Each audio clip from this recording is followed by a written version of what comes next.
The Harness Racing Commission here in the first state is part of the Delaware Department of Agriculture, and it regulates and oversees our standardbred sport. Recently, a new administrator for the commission was named, and that's Bob Schiewe.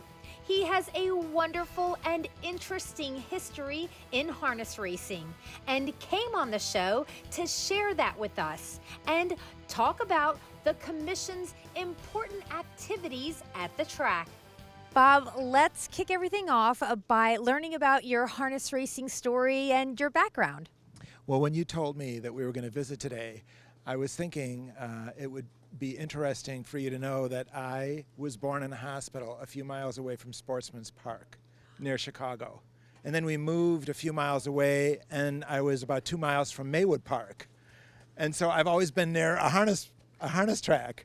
And it was probably right after college that my brother Brian and I became huge, avid racing fans. And we were at Maywood Park mostly 5 nights a week or more.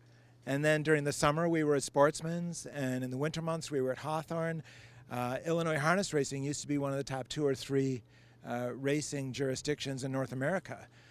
Sadly, things have gone south there, but we had great harness racing back in those days. And so I went to all the tracks, and I was a fan first.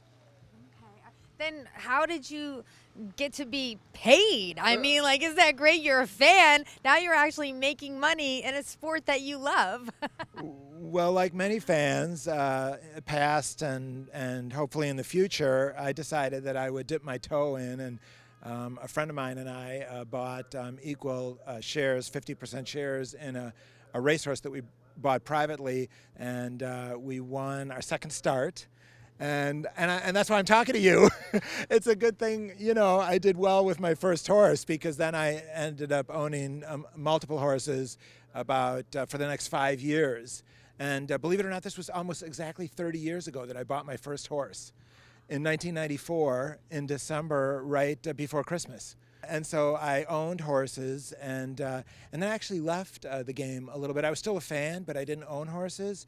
It was in 2012 that the governor in Illinois appointed me to the Illinois Racing Board. So I served there as a commissioner for 6 years, and I was still a fan, but in Illinois you can't own horses while you serve on the commission. And then I moved to Minnesota, a place that you've been so good at promoting the harness racing there. And I worked in Minnesota for 6 years. For 1 year, a little more than a year, for the Harness Horsemen's Association there, for some of the same people that you and I know so well. And then I went to work for the state, for the Minnesota Racing Commission. And I did that for 5 racing seasons before I moved out this way. Oh my gosh, wow. Yeah, I didn't realize you did so much move. I didn't know about the Illinois. I know a little bit about the Minnesota, so I'm learning as much as you guys are. This is great. This is great. So here you are in Delaware, and tell me about some of your responsibilities in this new position. Sure. I started on July the 15th as the administrator of the Harness Racing Commission. Our priorities are to ensure the health and welfare of the animals, of the horses, which we all love so much, and to ensure the integrity of racing and wagering, which is so important, and to enforce the rules. It sounds pretty simple, but maybe it isn't sometimes, because there are a lot of rules and not everybody follows them. And so we have a team of vets that draw blood, and we collect specimens that go to testing labs, and we test for substances. Some substances, a lot of substances, of course, are not allowed, performance-enhancing drugs, things like that. And so we manage that entire process. It's a pretty big operation. We have full-time and part-time employees. We have harness racing judges who are up in the stand and watch the races during the race and make sure that there are no driving violations or infractions, and then they have to rule on those if there are. So we pretty much work from morning until after the last race goes final. You know, I love that you mentioned all that, because I don't think people realize how regulated horse racing is. You know, both harness and thoroughbred. You know, they talk about different things in the NFL or the MLB, and, you know, you kind of know the rules and what's okay and what's not. But in horse racing, you don't hear it quite as much. And yeah, there are so many rules that you have to abide by, right? Yep, absolutely. And, you know, sports betting is so popular in the last 5 years. since it spread throughout the country. It used to be mostly in just in Vegas, really.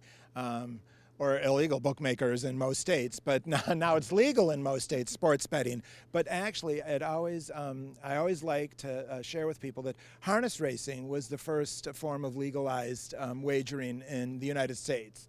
We have such great history and tradition. How do you like the first state? How do you like living here? Is it too slow for your liking, or is it just right, you know? Well, I did, when I lived in the city of Chicago, I was there for 6 years at one point without a car. And so I got around on the bus or subway and public transportation. So it's very different living in Delaware, but I'm liking it very much. I've admired Delaware racing and harness racing for a long time. There's great horse people here, some of the best horse people in the country, trainers, drivers, caretakers, good horses. It's been the Little Brown Jug winner raced here about a month ago. There's always good quality racing here. Patty is the director of racing at Bally's, and she does a great job. This is really a fun place for me to be as a longtime harness racing fan. No, I love it. One last question. Why do you love this sport? I mean, it really is so fantastic. And speaking of like a fan to an owner, now an administrator, I mean, you're obviously passionate about it.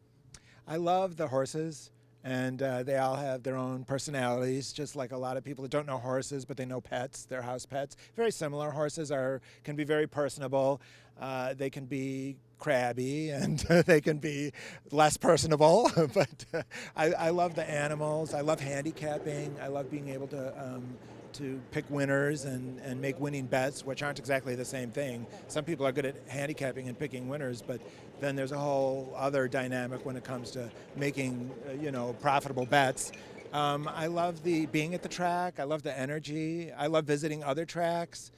I think it's great fun. I watch the races on TV. I like the thoroughbreds too quite a bit, actually. The thoroughbreds and the quarter horses even. So I just love horse racing. So great. I'm so glad that you joined us on Post Time. Thank you, Bob, so much. Thank you, Heather. Yeah, we appreciate everything that you do to promote the game. We think you're great. A great fan and a great supporter. Oh, I appreciate that. Thank you. Yeah.